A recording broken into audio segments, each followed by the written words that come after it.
EGS is Enhanced Geothermal Systems, and all that means is you're using hydraulic fracturing technologies to improve the permeability of a geothermal asset.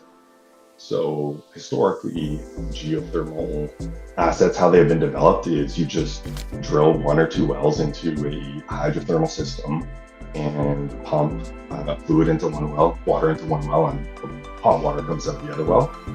And you haven't had to fracture at all because the earth just naturally fractures the rock before you even drill the well. So it just had a lot of natural permeability.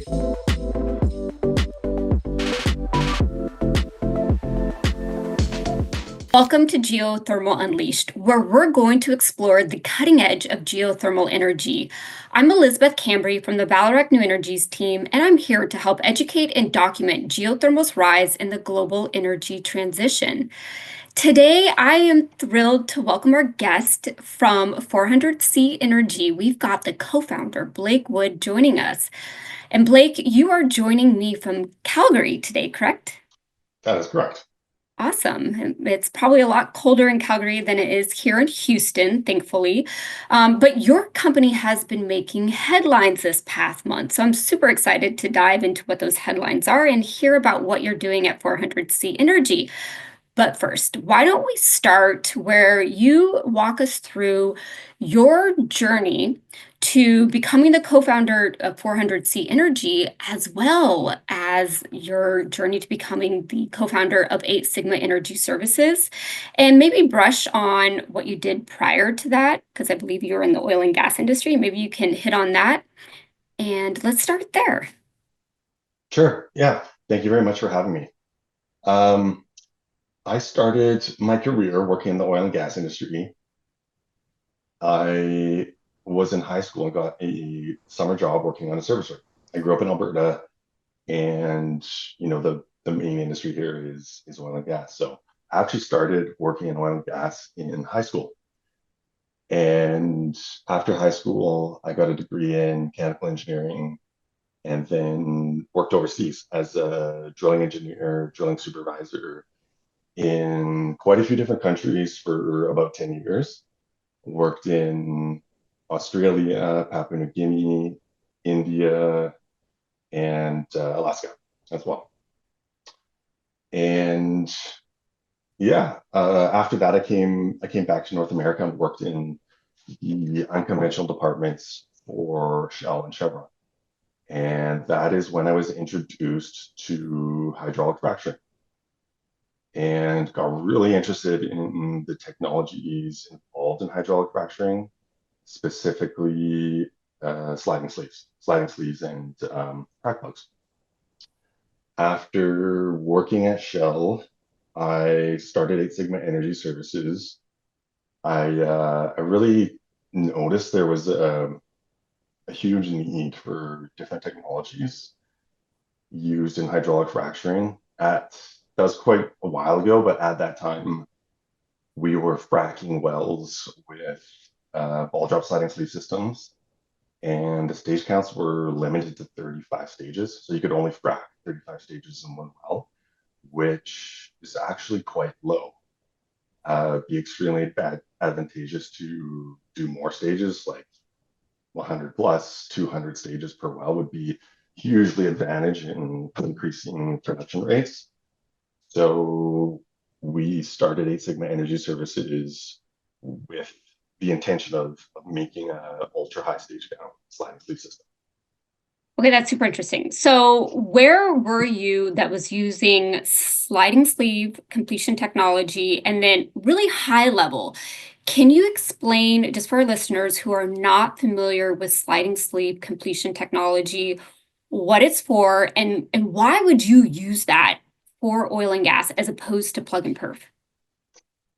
Sure. Yeah. So when you are fracking a well, all you're doing is pumping water and sand into the well to break open the rock, frack it, crack it, so that oil and gas can come out more easily because the reservoir is very tight. It has very low permeability.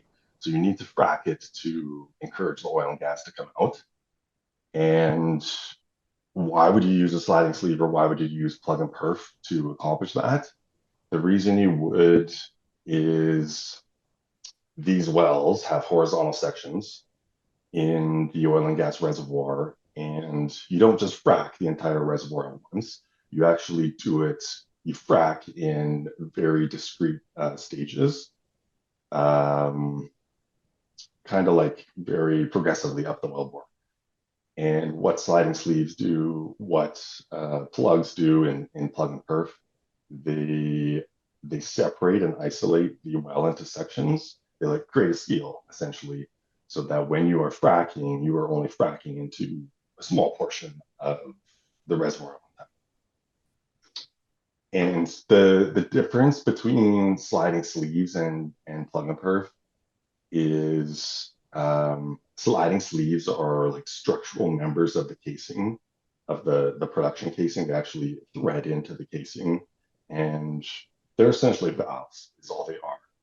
And they are valves that you can open by dropping things into the well. So a lot of sleeves are opened by balls. So you drop a ball from surface, it has a certain size, you pump it down, and it will land in the sleeve that you want to open and allow you to open the sleeve. And when you open the sleeve, you're immediately fracking the well.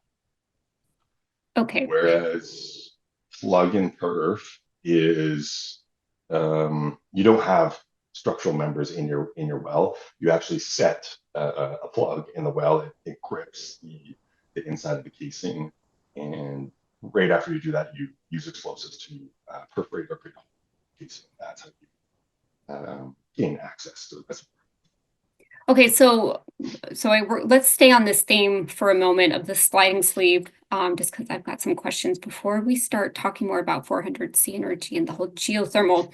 But when we look at oil and gas, so plug and perf is predominantly used in areas like the Permian, and we didn't see a big, and maybe we have, and I just am not aware of it because I have been outside of oil and gas for a little while now. But we've seen more plug and perf than sliding sleeve completions. And I'm familiar, that we would use like in the Bakken more sliding sleeve type of technology just based on the type of fractures that you're trying to create, where you have more planar type fractures as opposed to the Permian where you get more complex. So can you talk a little bit about where you use sliding sleeve completions? Are there certain formations that are better for sliding sleeve versus plug and perf? Yeah, definitely. So it is reservoir dependent. Some reservoirs just produce better with sliding sleeve technologies, whereas some reservoirs it's okay to use plug and perf. It's generally accepted that you do get better production results if you do use sliding sleeve technologies. That's kind of a rule of thumb, but it can be cheaper to run plug and perf in certain scenarios, mainly scenarios where you have a lot of wells on one well pad. When you do have a lot of wells on one well pad, you can kind of eliminate some of the inefficiencies with that are associated with plug and perf. So sliding sleeves, better production results in general, um, but also a huge win for running sliding sleeves in in situations where you have fewer wells. So how many installations have you done at Eight Sigma Energy Services around the world? Yeah, we've been in over 200 wells around the That's world awesome. with Okay. with a majority of them in the Middle East and Okay. Asia. Okay. Okay, so I think that helps to set the stage, and we'll come back and talk about why you might get better production with a sliding sleeve versus a plug and perf. I think that is a good topic to understand for geothermal. But now let's step into talking about how did you get into geothermal? So you've been developing sliding sleeve completion technology. Why geothermal? Sure, yeah. I've always been interested in geothermal my entire life. I never thought in a million years I would work in geothermal. So it's really crazy that I've ended up here. Um, but yeah, working at Eight Sigma and seeing the success that our sleeve was having overseas in the Middle East and in Asia, specifically in HPHT reservoirs. HPHT stands for high pressure, high temperature, which is like a subset of oil and gas wells that are incredibly demanding and hard to fracture because of the pumping pressures involved. That means the stress you're putting on your components, your sliding sleeves or your frac plugs, as well as the temperatures. Temperatures are very high in HPHT reservoirs, and we had customers approaching us with technical problems that they wanted us to solve, i.e., we have a really hot reservoir we want to fracture. Can you build, can you engineer equipment that will allow us to do that? Because um, the equipment we're using right now is failing. So we essentially at Eight Sigma developed a sliding sleeve that had ultra high stage counts and really wasn't limited by temperature. We figured out a way to remove the elastomers from our sleeve technology, which allowed us to not have an operating temperature limit on our tool for oil and gas. And because of that, we kind of realized, oh, we have a technology that is actually perfect for EGS. So we transitioned to oil and gas or Okay. to geothermal, sorry. And let me make sure I heard you correctly. So you said you found a way to eliminate the need for the temperature limitation of sliding sleeves, and that is with the elastomer, correct? Correct. We And removed how the did you elastomers do from our that? tool. It's really hard to explain Okay. without kind of showing you drawings, Okay. but we simplified our sliding sleeve tool so much that it allowed us to generally remove the majority of O-rings from it. So there's Okay. only right now we only have 4 O-rings in the tool, which most sliding sleeves would have around 20. And because we only have 4 of them, we can make those O-rings actually made out of stainless steel. And because of that, we have no O-rings in our sleeve. Okay. Very cool. Okay, so then you mentioned EGS, Enhanced Geothermal Systems. So, I mean, it's so cool. By the way, I just am very interested in what you guys are doing. I just being a frac engineer myself, it's cool to see you've got companies that are focused on plug and perf and now slide and sleeve completion and geothermal. So I'm just very excited to see what you guys do with this. But you mentioned EGS. Will you just tell our listeners who may not be familiar with EGS what EGS is? Sure. So EGS is Enhanced Geothermal Systems. And all that means is you're using hydraulic fracturing technologies to improve the permeability of a geothermal asset. So historically, geothermal assets, how they've been developed is you just drill 1 or 2 wells into a hydrothermal system and pump fluid into one well, water into one well, and the hot water comes out the other well. And you haven't had to fracture at all because the earth just naturally fractured the rock before you even drilled the well. So it just had a lot of natural permeability. And that's fantastic. That's great. But the problem with those types of systems is there's not many of them on planet Earth. So the majority of them have been developed, and we can't really develop any more of them because they have already been developed. So EGS is so important because it allows us to unlock energy in hot, dry rock, which essentially exists everywhere on planet Earth. Yeah, no, that's a great walkthrough of EGS.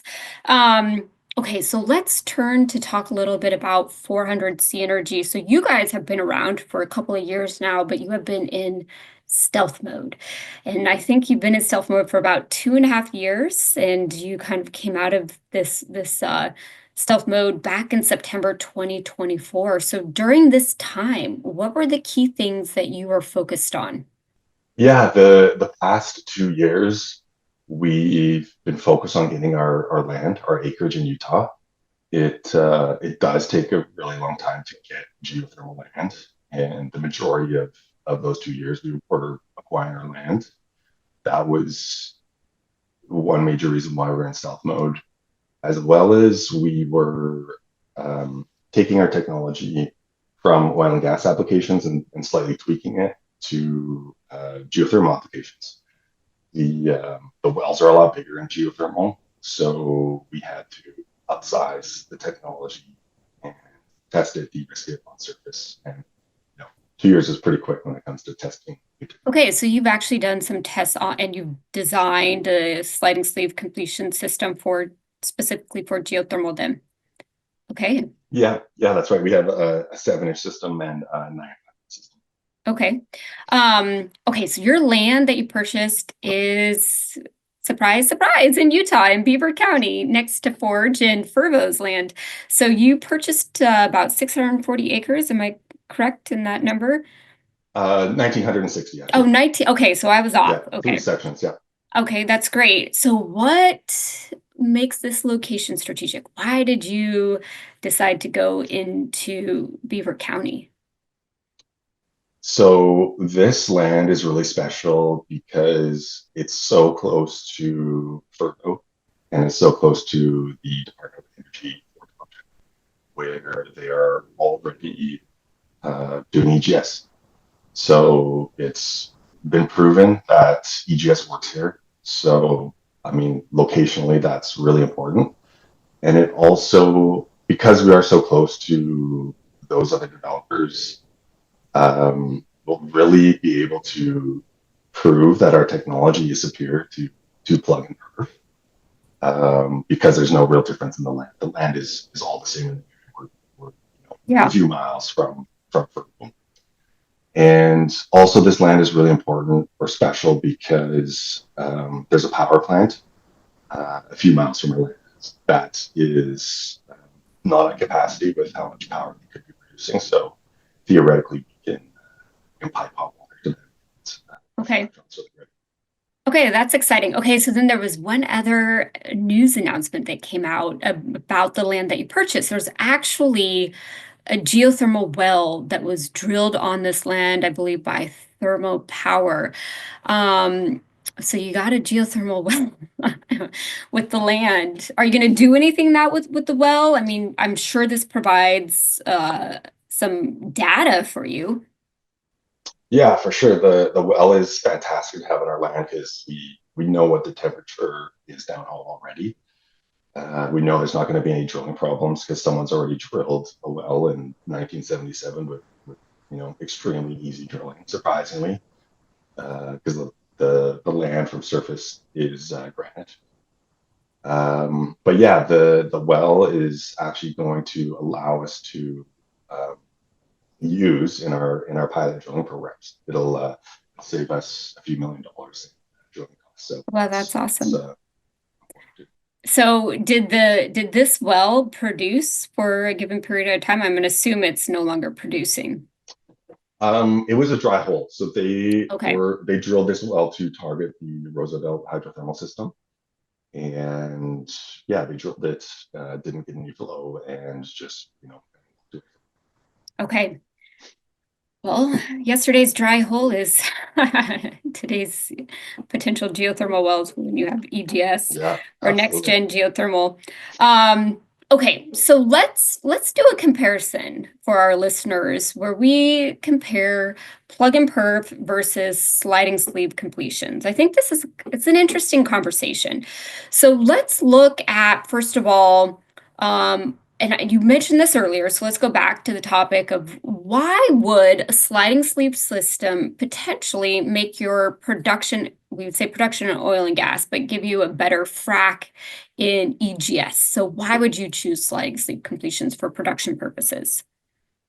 Yeah, so sliding sleeves in an EGS application are superior to plug and perf Okay. for one specific reason, and that is with a sliding sleeve, you are fracking in a single point of entry fashion, whereas with plug and perf, you're fracking in a multiple points of entry. Okay. And what that means is with sleeves, you're creating one frac at a time. When you're pumping fluid into the well, there's only one frac being created.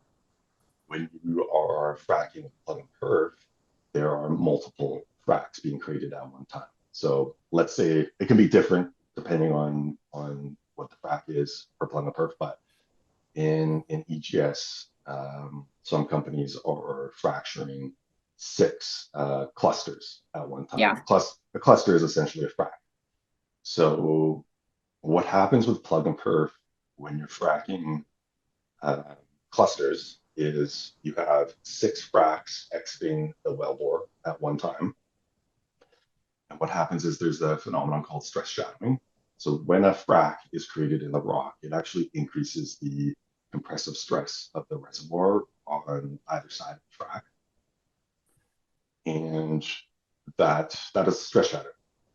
Downside of stress shadowing is if a frac, comes out of the wellbore horizontally, it creates a high stress field on either side of that frac. So the frac beside it actually doesn't want to go in the same direction. It will go out at a different direction because it goes to the path of least resistance. In oil and gas, it's not really that bad uh, uh, it's not that bad because you're still creating surface area downhole. It is bad in EGS because you're trying to you're trying to get your frac to intersect a secondary well. You're trying to connect two wells, which is very unique to EGS. And if you have your fracs going out in different directions, because you're using plug and perf, then there's a high likelihood that a portion of your fracs are actually not going to connect to the well you're trying to connect to, which means you created this frac, it's not contributing to functional surface area EGS asset. So Okay. single point of entry is better because you can relieve the stress that is created by stress shadowing before you start the new frac, and that allows you to get your fracs all going in the same direction and all Okay. intersecting the secondary. Okay, so we have better chances where we're going to connect our fractures between the injection and the producer well, because we'll have more. We're creating one fracture. So let's say, I don't know what the stage length is anymore in an EGS well, but let's just take a 200-foot like stage. And so if you had those six clusters, does that mean I have to now have with a sliding sleeve that many sleeves? Are you still going to have the same number of stages as you would with clusters, or what would be your length of a stage, just out of curiosity? Yeah, so for running sliding sleeves in an EGS asset, we want one sleeve per casing joint, so 12 to 13 meters from sleeve to sleeve. 12 to 13 meters. Yeah. Okay, so that kind of makes sense. And it'll be very interesting, to be able to compare a deployment of a sliding sleeve in Utah versus plug and perf. What about, are there any time-saving benefits of using sliding sleeve completions over plug and perf operations? There's not a lot of time saving. It's more operationally, the surface equipment is much less on sliding sleeve frac. Okay. With plug and perf, because you're fracking multiple fracs at one time, you need a ton of horsepower on surface. You need a lot of sand storage. You need a lot of water storage. You need a bigger well site. With sliding sleeve, it's the opposite. You need much less of Oh, so we should surface. expect to see lower horsepower requirements, lower surface treating pressures with a sliding sleeve versus a plug and perf system. Oh, yeah, Much that less. makes Yeah. sense. Yeah, okay. That's interesting. And then, but I mean, so then you don't have to have wireline coming in and perforating. So you eliminate that cost as well, right? Yeah, there's a lot of ancillary equipment that you don't require for sleeves, like Okay, wireline, like okay, lubricators, explosives. You don't need a lot of people you don't need outside as okay. well. And It's much so simpler. essentially you drop a ball and then the ball sets and it opens the sleeve and then you frack through that. Now, are there any risks to using sliding sleeve? Like what if the sleeve doesn't open? If a sleeve doesn't open, it will happen from time to time, less than 1%, less than a tenth of a percent, but it does happen, as do many operational issues happen with plug and perf. Um, yeah, so it's not really a concern. Okay. It's just low frequency from what you've seen with all of the completions that you've done. Okay, fair. For sure. Okay, before we move on, I just want to ask, is there any other details that you think are worthwhile to share on the sliding sleeve completion? Yeah, definitely. So another advantage to running sleeves in EGS assets, or our sleeve anyway, because it has no elastomers, is the temperature rating on our sleeve is Okay. 400 degrees Celsius. So long term, if it makes sense to develop resources that are 400 degrees Celsius, super hot, we have the technology that can do it, which is really important because plug and perf is really limited to, you know, 250 degrees Celsius EGS assets. Okay. Okay. So, I mean, this is then a solution for super hot rock, even. Correct. Yeah, it Okay. is. And another really important thing about sliding sleeves is because they are integral to the production casing or the injector casing, you can actually put inflow control devices in them so that after you're done fracking in your well, in your EGS wells, you have these devices that are controlling or limiting the amount of flow that can go through the sleeve, which will prevent a phenomenon called thermal breakthrough. Yeah. Thermal And breakthrough is when a lot of water goes through one small part. yeah, okay. That makes sense. And can those inflow control devices, can they handle the flow rates that we see in geothermal wells? Yeah, absolutely they can. I mean, these are not autonomous control devices. They are more, we call them an engineered control device. And what that means is they have a specific port size, and that's it. That's how simple they are. So Okay.